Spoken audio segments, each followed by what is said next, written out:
Well, hello everybody and welcome to Jeff's Baking Blog. Today I'm going to make some digestive biscuits. Now I've made digestive biscuits in the past using some wholemeal flour and some oats as well, and they were very nice, but they weren't really exactly like I think of a digestive biscuit. So I'm going to try another test and make them again today without the oats in, and see how we get on. Now, having checked the packs of all the packets of digestive biscuits I can find, I see that they all use palm oil and none of them use butter. But for mine, and for all the recipes I can see online, they all use butter, so I'm going to do that as well. It's actually quite a simple recipe, and digestive biscuits are just about the favourite biscuit in the UK, I have to say. Whether they're covered in a layer of chocolate on the top or whether they're just plain, which is how I prefer them, they're very, very good. So I start off by preheating my oven to 180 degrees Celsius, 160 Celsius with a fan, 350 Fahrenheit, and I've lined a couple of baking trays with parchment paper. So I'll go on to the ingredients, and for this I have 225 grams, which is 1.5 cups, based on scooping packed flour into a 250 milliliter cup, of wholemeal flour. I have 90 grams, 3/4 of a cup of icing sugar, 125 grams, 9 tablespoons of cold unsalted butter, 55 milliliters, 1/4 of a cup minus 1 teaspoon of milk, 3 grams, 1/2 teaspoon of salt, that's a scant 1/2 teaspoon I have to say, and 4 grams, 1 teaspoon of baking powder.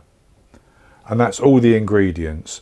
And I'm actually going to put all the dry ingredients, that's the flour, the sugar, the salt and the baking powder, into the bowl of my food processor immersion blender.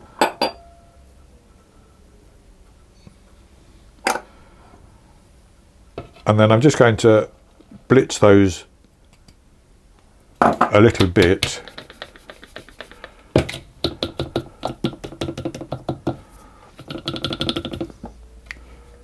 to get them combined.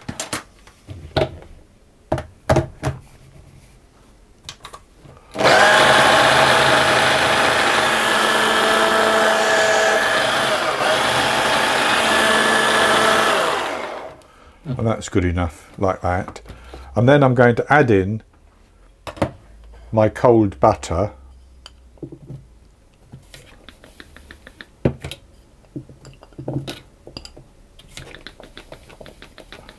and I'm going to pulse that until the mixture resembles a coarse sand, basically.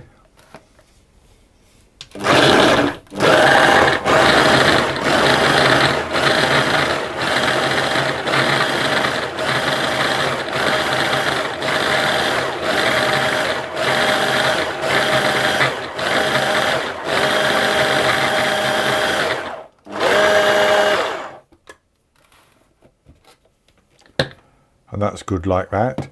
So then I'm going to add in most of my milk. I'll hold back just a little drop, but most of the milk. And I've held back about a teaspoon there. And I'm going to blitz that until it starts to clump together a little bit.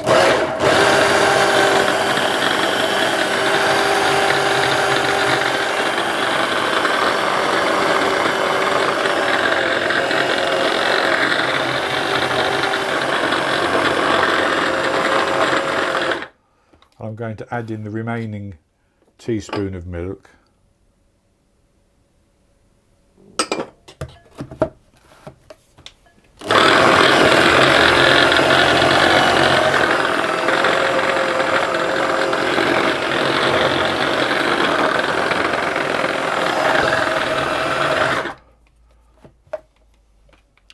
And as you can see, that's clumping together, so that's going to be good enough.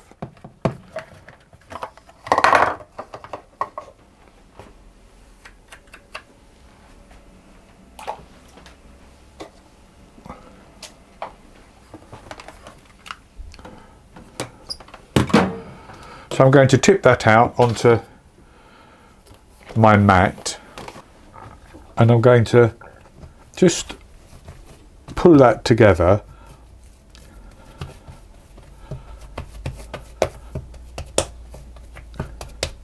like that. And if it seems a little bit too wet, and I think mine does, I'm just going to take a little bit of flour, maybe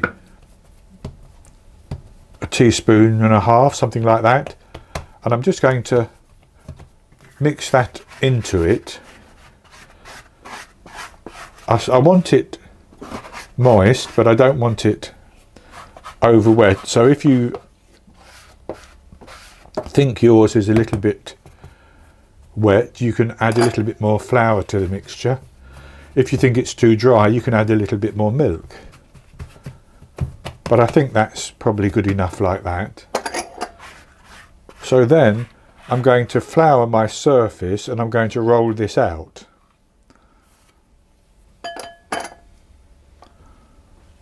And I want to roll it out to a thickness of about 5 millimeters, which is just under 1/4 of an inch.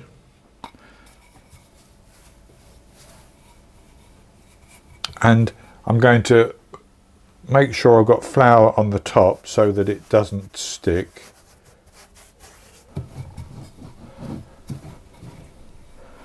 And that's good enough like that. So then I need to cut those out. And for that I'm going to use an 7.5 centimetre, about 3-inch round cookie cutter.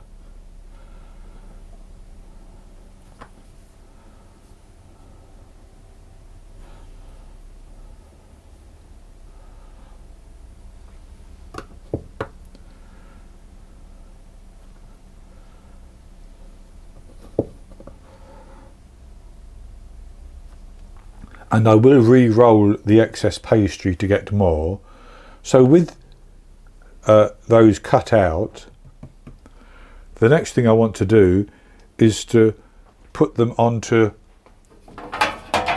one of the prepared baking trays.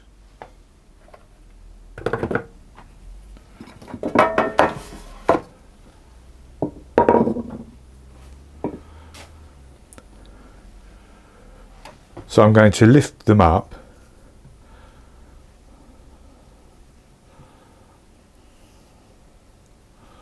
and transfer them onto the baking trays. And I'm going to bake 12 at a time, so I've rolled out enough for 12. So then what I'm going to do is I'm going to take the end of a skewer, and I'm going to simply poke holes into the biscuit like that. And if you have a little thing like this where it says you can put the letters in to make digestive, you can actually press that in if you want to.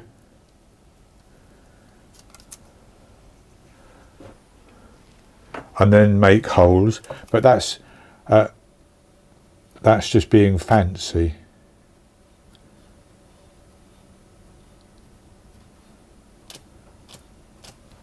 Like that.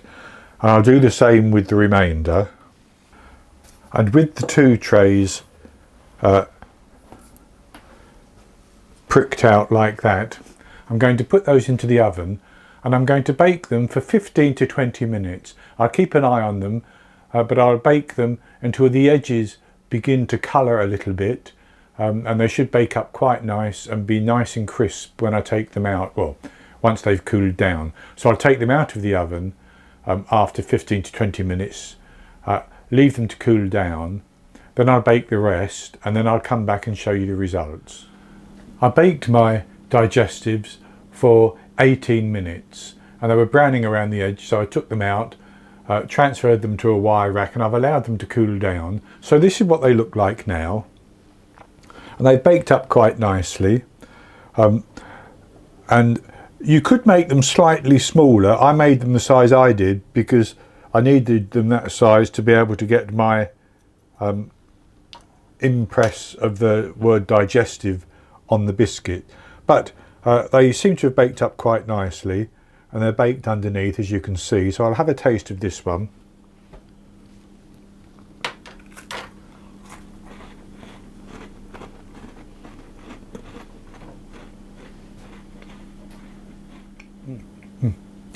That's very, very good. It has a lovely crunch to it and a lovely texture, which is quite like the texture of the original digestive biscuits.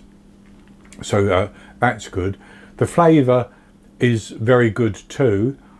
I think I can actually taste a little bit of the butter, which you wouldn't do in an ordinary digestive, but I don't think that detracts from it at all.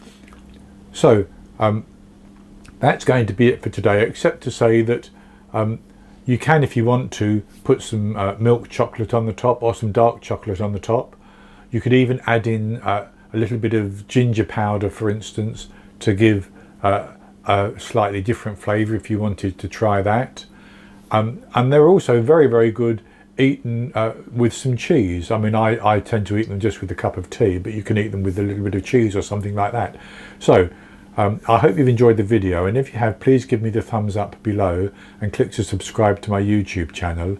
In the top right hand corner of the screen there will be an eye that you can click on, and that will take you to a link for the recipe, and I'll put a link below the video as well, and I'll be back with another recipe in the very near future. So until then, happy baking.